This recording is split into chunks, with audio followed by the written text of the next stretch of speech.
Hi, this is a 93-year-old lady telling you about her grandparents.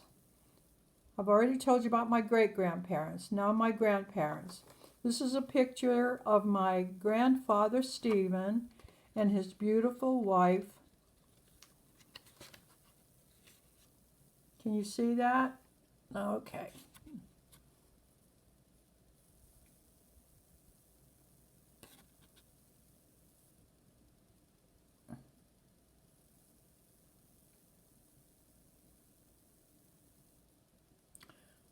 Aren't they the cutest? And a cigarette in his hand. I can't believe it. I guess smoking was a thing back then in the early 1900s, late 1800s. At any rate, that was Stephen and Maria then, and this is Stephen and Maria now. Well, in this picture now.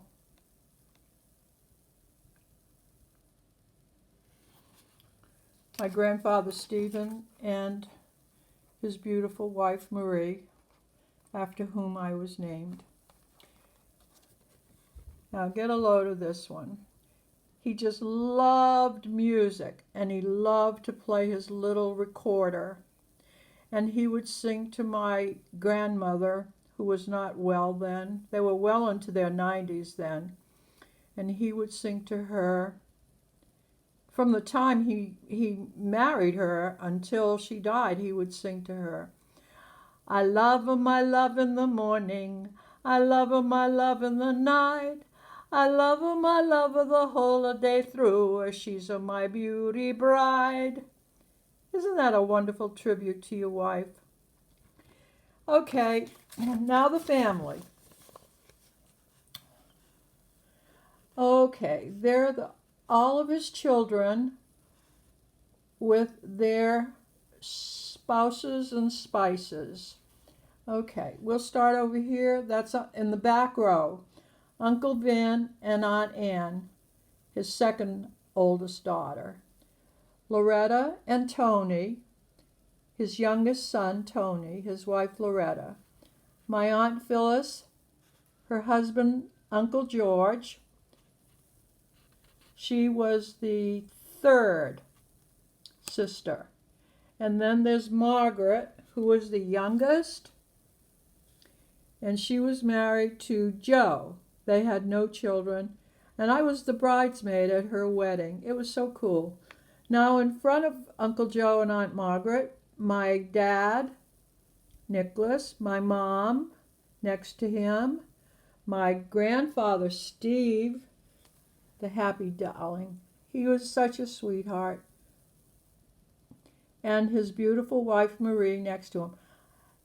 And their son Louis and his wife Frances. And they were celebrating, I don't know, maybe the 50th anniversary? Let's see. I don't remember if they were celebrating 50th anniversary, 75th anniversary. At any rate, in that picture you saw my aunts and my uncles, who were the children of my grandparents, and every one of them died in their 90s, with the exception of my grandfather, who was 103, I believe. And he walked until the day he died, never ever had a car. Remarkable people. My grandmother was a pioneer, if ever there was one. I can remember her having chickens when they were very poor, living in a bungalow, and they had chickens, and she'd go out to the chicken coop and pull a chicken and just wring its neck, and talk about a chicken running with its head cut off. And before you know it, we had dinner. And I've had my hand in many a dead chicken's insides. I've boiled them and taken feathers out of them and cleaned them and then cooked them. And I don't know if children or even older people, older adults, young adults, know that chickens have feet. I love chicken's feet. That was my favorite part. The chicken's feet and the chicken's butt. So tasty. Mwah, mwah, mwah. Talk about being poor. That's what we ate. Chicken's feet and the chicken's butts. Anyway, but it was good stuff. Maybe that's why we grew to be so old. I don't know. Maybe it's all this processed food that's killing people off younger and putting them in a rest home or a hospital or whatever.